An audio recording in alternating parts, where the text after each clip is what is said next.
Hi everyone. On behalf of Alex, Paige and myself, we want to say a huge thank you for all the support towards the Lunar and Soul Ascension Oracle. We've been absolutely blown away by the support. We also know that there are a lot of you who are really desperate to understand how to use the cards or are a little unsure of how to use the cards. So that's where this tutorial inspirations come from.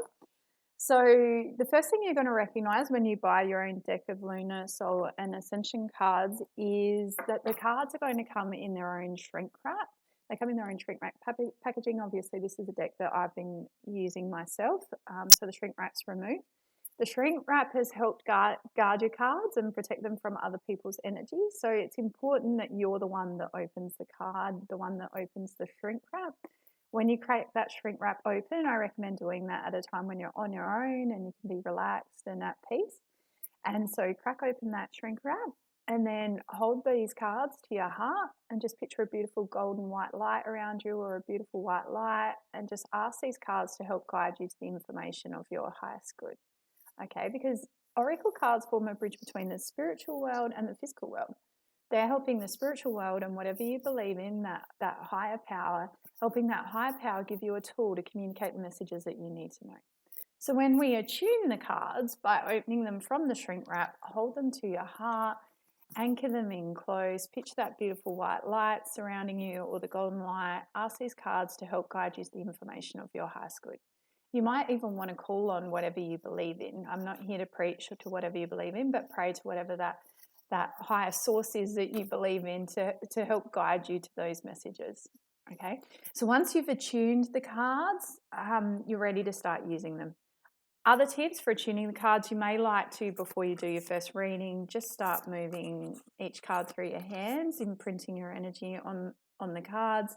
Some people like to maybe use essential oils. You might want to sit an essential oil on top of the card for a little while. You might want to burn some white sage around the cards. There's no right or wrong with the attunement process. Do whatever feels right for you. Do whatever makes you feel like you're imprinting positive energy in these cards. Okay, so once you have finished the your attunement process, however you want that to look, what I would next recommend for when you do a reading is to make sure you're in a quiet place. You might like to have some candles burning. You might like to have some white sage burning, some relaxing, calm music. I recommend being on your own so you can really tune in and be open to listening to your intuition. And then what you're going to do is you're just going to shuffle these cards. Okay, so shuffle them for as long as you feel drawn to. There is no right or wrong. And remember that when we're using oracle cards, it's not like a maths test. There's no right or wrong answer. You're not going to be judged a grade. You do whatever feels right for you, okay?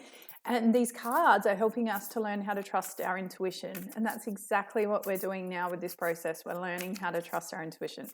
So you're going to shuffle these cards until you feel drawn. And then you're going to pull out 3 cards, okay?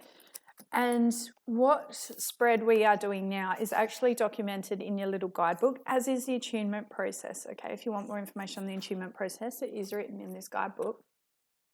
So we are going to do the past, present, and the future spread that is documented on page 5, is the spread that I'm working through now.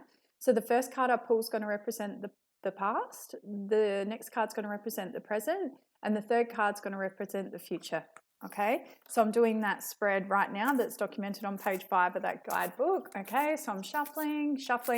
I'm going to pull 3 cards from anywhere. Okay, there's no right or wrong with the process. I've even got some clients that when we're using these cards, they like to spread the cards in like a semicircle, and then they like to run their hands over the cards and they'll feel the heat from the cards they want to pick. There's no right or wrong. Okay, trust your gut. I'm a pull it off the top deck kind of person, but whatever feels right for you. Okay, so I'm pulling out 3 cards now. So I've got my past card, okay, I've got my present card, and I've got my future card right here. So the next step, you're going to flip over your past card first, bearing in mind that the past card represents lessons that you've learnt in the past. Perhaps it represents experiences that you've been through. The past card might recognize something that you've wrapped up at the moment, that you've worked through, that you've learnt. So what we're going to do, we're going to flip the first card. Okay, so this card represents the past. So we've got the beautiful abundance card right there. So you can see the label of what the card is underneath. Once you've got the label of the card that you're looking at, you're going to open your guidebook, okay? And all the descriptions are in alphabetical order, so it's nice and easy for you to find. So, of course, abundance is the first card off the deck, which is very cool. So the abundance description is written in the book, and I'm just going to read that description. Okay, so that card for me at the moment is centered in the past. Okay, it's things I've been working through, things I've been working towards. As I'm reading the description from this guidebook, I'm going to trust my gut. Okay, so if I'm getting some strong feelings about what that card's connected to or what I need to know, I'm going to trust that feeling. Okay, because these cards ultimately are helping to teach you how to trust your intuition. I used to rely a lot on the cards in the past for guidance, but now I feel really quite in sync with my intuition and feel quite guided. But I wouldn't have got there without these cards. So trust those thoughts, those feelings that come up during the process, and just bear in your mind that at those points in time, you're learning to trust your intuition, which is pretty cool. So the next card I'm going to flip is the present card, okay? So this card is cleanse, okay? And that's sitting in the present section. So the present section card can represent something that the cards perhaps are suggesting that you need to work through, that you're looking at the moment. It's funny the cleanse cards come up now as we're talking about cleansing the cards before you use them. So once again, I'm looking at the description at the bottom of the card, and we've got cleanse. Okay, so I'm going to the book and it's in alphabetical order. I've hit the cleanse and then I read that little description.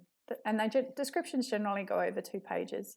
Okay, and I'm going to trust my gut. Like any thoughts, feelings I get up as I read that card, I'm going to trust it and I'm not going to doubt it, especially those first hit feelings that come in. And I love when I work with clients with these cards, because often I'll read something and they'll be like, I think this is connected to that. Deep down, your soul knows what these cards are trying to tell you. Trust that feeling. Okay, so the third card is a really beautiful card, is be yourself. Okay, so this is representing the future and what you need to know for the future, and perhaps teachings that you need to take with you in the future.